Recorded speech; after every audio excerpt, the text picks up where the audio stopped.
Programang ito ay rated SPG. Striktong patnubay at gabay ng magulang ang kailangan. Maaaring may masiselang tema, lengguwahe, karahasan, sexual, horror o droga na hindi angkop sa mga bata. Hawak ni Moira, si Lynette at RJ. Alamin natin. Welcome back sa aking channel. Mga kaganapan sa abot kamay na pangarap. Napaka-intense nga ng mga kaganapan sa abot kamay na pangarap. Nakukonsensya na si Zoe sa kasalanang ginawa niya sa lolo niyang si Don Pepe. Kaya hindi na nakatiis si Zoe sa kondo niya at nagpunta siya sa Apex para aminin ang lahat sa peking daddy niya na si RJ. Pagdating ni Zoe sa Apex, nakita agad niya si Annalyn at tinanong kung nasaan si RJ. Sinabi ni Annalyn na nasa opisina itong si RJ. Lutang ang isip ni Zoe habang kausap siya ni Annalyn. Kaya nang tanungin siya ni Annalyn kung kinontak na ba siya ng mami niyang si Moira, ay sinabi na lang ni Zoe na wala na siyang pakialam pa kay Moira dahil trinaydor na raw niya si Moira. Sa opisina ni RJ, nag-uusap si Lynette at RJ tungkol kay Moira at Zoe. Nagtanong si Lynette kung ano na ang balak ni RJ kay Zoe. Sinabi ni RJ kay Lynette na sa ngayon ay hindi pa raw niya alam kung ano ang gagawin niya kay Zoe. Pag-iisipan pa raw ni RJ ang lahat ng desisyon na gagawin niya. Maya-maya ay may kumatok sa pinto ng opisina ni RJ. Napatayo si Lynette nang makita niya si Zoe. Pinapapasok ni Lynette si Zoe sa loob. Ngunit sinabi ni Zoe na kung pwede raw ay makausap muna raw ni Zoe si RJ nang sila lang dalawa. Pumayag naman si Lynette sa gustong mangyari ni Zoe. Nagpaalam muna si Lynette kay RJ at Zoe na maiwan muna silang dalawa. Nagtaka agad si RJ kung bakit nagpunta pa ng Apex si Zoe. Tinanong niya si Zoe kung may kailangan ba ito. At kung may kailangan raw si Zoe, ay dapat nagsabi na lang siya kay RJ. Para si RJ na mismo ang nagpunta kay Zoe. Agad-agad na nagsalita si Zoe na hindi na raw niya kaya pang itago ang nararamdaman niya. Gusto na raw ni Zoe na itama ang lahat ng pagkakamali na nagawa niya sa pamilya Tanyag. Humagulgol si Zoe bigla. Sinabi niya kay RJ na totoo lahat ng sinabi ni Moira sa kanila nung sinet up nila si Moira. Na si Zoe talaga ang may kasalanan kung bakit nahulog sa bangin si Don Pepe. Nagimbal si RJ sa revelasyong sinabi ni Zoe sa kanya. Nagpaliwanag naman si Zoe. Sinabi ni Zoe kay RJ na ililigtas o itatakas sana ni Zoe si Don Pepe sa kamay nitong si Moira.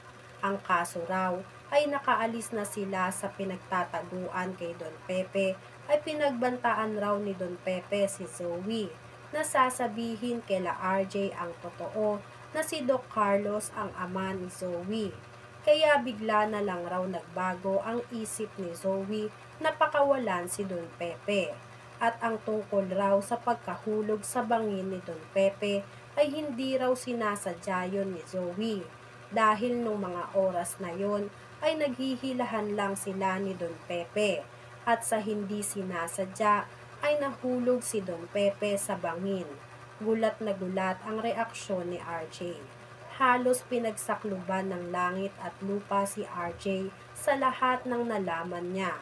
Sa kabilang banda, nagtataka sila Doc Luke, Nurse Karen at ang iba pang mga doctors kung bakit biglang nagsidagsaan ang mga pasyente sa Apex.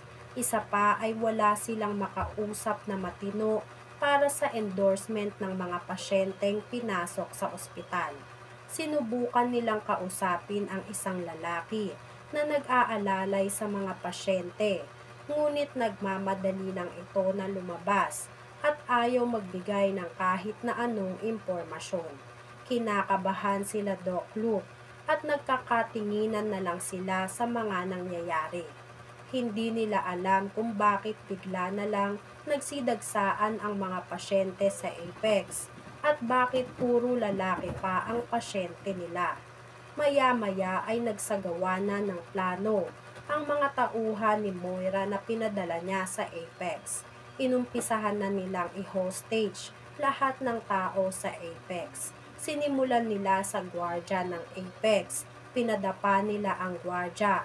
Kaya gulat na gulat lahat ng tao sa Apex. Sinubukang magtanong at manlaban ni Nurse Evan, ngunit wala siyang nakuha na matinong sagot mula sa mga lalaki.